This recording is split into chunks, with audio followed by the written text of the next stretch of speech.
Olá, querida família, que alegria podemos estar juntos aqui para meditarmos o 15º dia, para falarmos do coração mortificado. Só quero lembrar vocês que nós estamos com uma campanha maravilhosa de 3 livros. Um deles é o Jesus Rei de Amor, primeiro livro de capa dura que nós estamos lançando, e quem participar desse financiamento vai ter o seu nome inscrito, tá bom? Como uma pessoa que colaborou na primeira capa do livro. E os outros 2 livros, um é Os Sermões de Esperança para Tempos de Calamidade, é um livro atual para os nossos tempos, e A Grande Guerra, o Combate pela Pureza. O autor prova que a guerra pela castidade é a guerra das guerras, e quem conseguir vencê-la, né, é um homem verdadeiramente, uma mulher virtuoso, e consegue a sua salvação. Então, o link está aqui embaixo.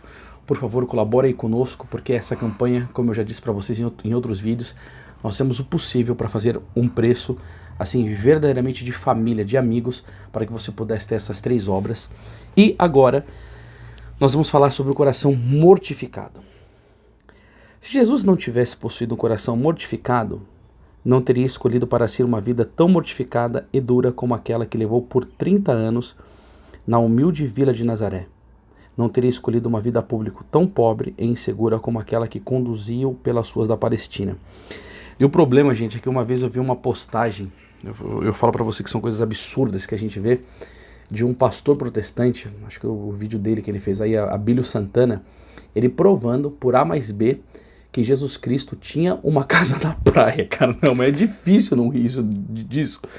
Porque Jesus Cristo assumiu a pobreza, o Filho do Homem não tem de reclinar a cabeça, e aí vai dizer aqui, ó, uma vida mortificada, dura, né, nasceu na pobre gruta em Belém, na vila de Nazaré, que viveu aqui, ó, teve uma profissão simples, que era um marceneiro, e as pessoas não conseguem compreender isso daí, colocando nas costas de Jesus que ele tinha uma casa na praia. Esse pastor Abílio Santana, eu vou falar para você, viu?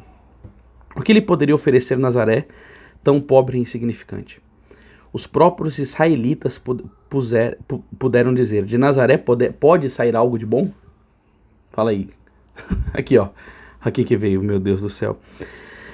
Quem puder visitar os restos da antiga Nazaré, se fará uma ideia da vida de renúncias que Jesus quis aceitar para nos dar o exemplo de simplicidade e de austeridade, seja na aldeia, em casa, nos alimentos, no trabalho e nas relações sociais. Quanto conforto e comodidade oferece hoje a sociedade aos homens? Jesus não experimentou a mais leve comodidade. A mortificação do coração e dos sentidos era constante nos seus dias, nutrido pela oração, muito trabalho, pouca comodidade e muitas privações. Pensemos na pobreza e simplicidade nos alimentos. As pessoas humildes e simples se contentam com pouco. São Francisco de Assis louvava a Deus com júbilo em frente aos poucos pedacinhos de pão recebidos em esmola, que muitas vezes constituía o seu almoço, junto à água da fonte. São Pio X, quando simples padre, bispo ou papa, se contentava em almoçar e jantar só com pão e queijo, ou uma maçã, ou com algumas nozes. Ele tinha a fama de possuir as mãos furadas, e realmente ele dava aos pobres tudo que possuía, sem ficar com nada para si. Essas coisas aqui de dar os bens aos pobres e ficar sem nada, assim, pensamos nesse tempo dessa pandemia que nós estamos vivendo, quantas pessoas nos nossos círculos que não estão tendo necessidades e que muitas vezes, sei lá, a gente nem liga para perguntar como que você está conseguindo se virar financeiramente, você está conseguindo fazer algum trabalho, como que está o seu negócio, essas coisas assim, sabe? Eu acho que isso daí é importante, porque tem pessoas que nessa época, acho que é uma frase que a minha mãe me falou, enquanto uns choram, outros vendem lenço. Eu estava conversando aqui com um rapaz da feira, ele vende ovos, e ele falou assim, eu nunca tive tão bem no meu negócio. Porque nesse tempo de pandemia, teve tantas pessoas que pararam de comer carne, frango, linguiça, porco, e estão comprando ovo para mistura. Então eu tô arregaçando de vender, tô ganhando 3 vezes mais de dinheiro. Aí eu me perguntava, mas será que nessa questão dele estar ganhando 3 vezes mais, será que ajuda 3 vezes mais alguém? Será que consegue ter mais caridade com outras pessoas? Será que consegue fazer mais doação? E aí, eu não sei, ele não é de igreja, mas eu penso nós que seguimos nosso Senhor Jesus Cristo, né? Será que a gente tem isso? Eu não quero ficar falando da minha vida particular, porque não me compete aqui que a mão esquerda não sabe o que faz a direita, mas é coisa para nós pensarmos, né? Jesus se alimentou por toda a vida de maneira simples e durante a missão pública. Se não ia comer na casa de alguém, se contentava em mastigar um pouco de grão de milho recolhido nos campos. Marcos capítulo 2, versículo 23. O coração mortificado sabe viver sem outras consolações que não sejam as da gula e do corpo. Quando o demônio tentou Jesus no deserto, lhe pediu de transformar as pedras em pães para satisfazer a fome do corpo. Mas Jesus lhe respondeu com a divina nobreza: não só de pão vive o homem, mas de toda a palavra que sai da boca de Deus. E aí a gente pensa assim, né? Por exemplo, eu mesmo, né? Bom, eu não sei, hoje, né? Claro, acho que isso daí não é errado. Ontem foi dia dos namorados, eu fiquei com a minha esposa, nós pedimos uma pizza, ontem jantamos e tal. Mas, quantas pessoas que elas começam a desfrutar um pouco mais da vida econômica e querem viver somente no regalo? Né? Quantas vezes que eu já vi alguns influenciadores da internet, ele posta foto, hoje em dia eu tenho dinheiro para comer em restaurante japonês, eu posso comer em qualquer restaurante do mundo, pagar à vista, tal, que eu não sei o que lá, e são seguidíssimos por vários católicos. E algum desses falam sobre mortificação, jejum, vida dura. Eu estava conversando um dia lá com o padre do nosso Instituto do Verbo Encarnado, e aí estava falando a questão da proteína, que precisava comer algumas coisas assim. Falei assim, não, a gente não come isso daí, a gente sabe que é importante para a saúde. Mas eu falei, por que vocês não comem? Porque nós não temos dinheiro para comprar. Nós somos pobres.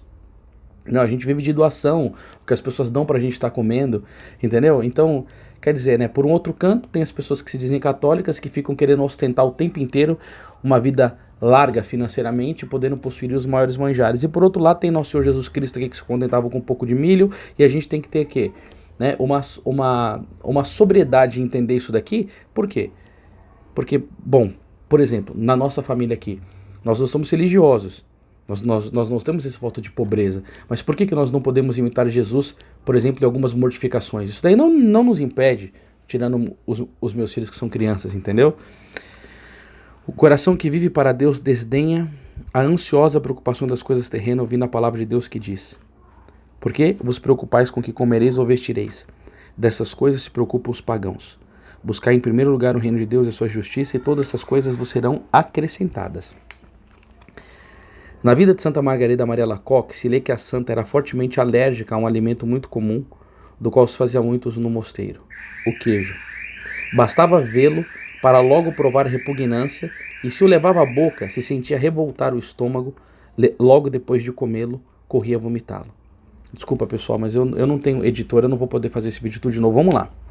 Quando as superioras do mosteiro quiseram pôr a dura prova a santidade da irmã Margarida, decidiram que ela deveria comer o queijo à mesa, quando se passava a toda a comunidade. Ao ver o queijo na frente, não abriu a boca. Se fez uma incrível violência e comeu o queijo.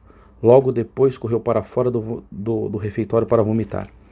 Assim durou não por uma semana ou um mês, mas por 8 anos. E aí por isso que eu sei, irmãos, a gente às vezes olha para a vida dos santos e fala assim, né? Quem que eu sou perto desses gigantes aqui de santidade, né? A mortificação da gula de Santa Margarida chegou a ponto de lamber com a língua o vômito de uma irmã doente. E isso daqui para algumas pessoas é loucura, mas para Deus, que vê um ato heróico desse, como a Santa Catarina de Sena bebeu o pus de um cara de uma ferida dele e curou o cara na hora, se Deus não aprovasse isso, não teria curado, né? A violência que ela conseguia impor-se não era inferior daqueles que enfrentava a testa alta às feras que os deveriam devorar. Mas foi necessário um coração gigante para abater os estímulos do corpo, as ganâncias da carne e os desejos da gula. O nosso coração é desejoso de toda satisfação, e o vício da gula não é o último a humilhar o homem, tornando-o escravo de muitas coisas mesquinhas. Eva se deixou seduzir por uma maçã que parecia boa de comer e agradável aos olhos desejável. Gênesis capítulo 3, versículo 6. Esaú chegou a vender a própria primogenitura por um prato de lentilha. Gênesis 25, do 29 ao 34. Quantos homens perderam a dignidade, abandonando-se ao álcool e bebida até embriaguez? A corajosa Judite, com o jejum e com a oração, se preparou para combater o terrível Holofernes, que morreu miseravelmente porque dormia embriagado. Judite 13, do 1 ao 4. Sede sóbrios e vigiai, nos recomenda São Pedro, 1 Pedro 5, 8. A mortificação da gula é o ABC da perfeição. Olha, pessoal, que bonito isso daqui, né? Dizia São Vicente Ferrer. E vencida a gula, ensina São Gregório Magno, se submetem facilmente muitos outros vícios. Por quê? Porque com o vício da gula se alimenta a luxúria, o relaxamento e a desonestidade. Por isso, não é fácil vencer a ganância do nosso coração. Ao contrário, o que é mais saciável que a gula? Se pergunta Santo Ambrósio. Quando está satisfeito, pensa a moderação, mas quando o estímulo volta, ela esquece todas as virtudes. O padre Frederico William Faber diz que essa questão aqui é muito séria, porque ele fala que a pessoa na vida cristã renuncia a muitas coisas, né? Renuncia o mundo, renuncia às promiscuidades sexuais, os divertimentos profanos, e aí sobra o que muitas vezes para a vida da pessoa? Essa questão da comida.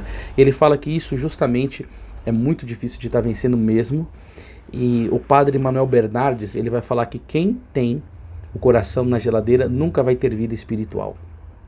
Então essa meditação de hoje aqui é muito séria para todos nós, tá? Ela teve pontos assim que mexeu comigo mesmo, porque tem coisas que eu preciso mudar nisso daqui. E é justamente por isso que a gente está aqui nessa questão de fazer esse mês com o coração de Jesus, né?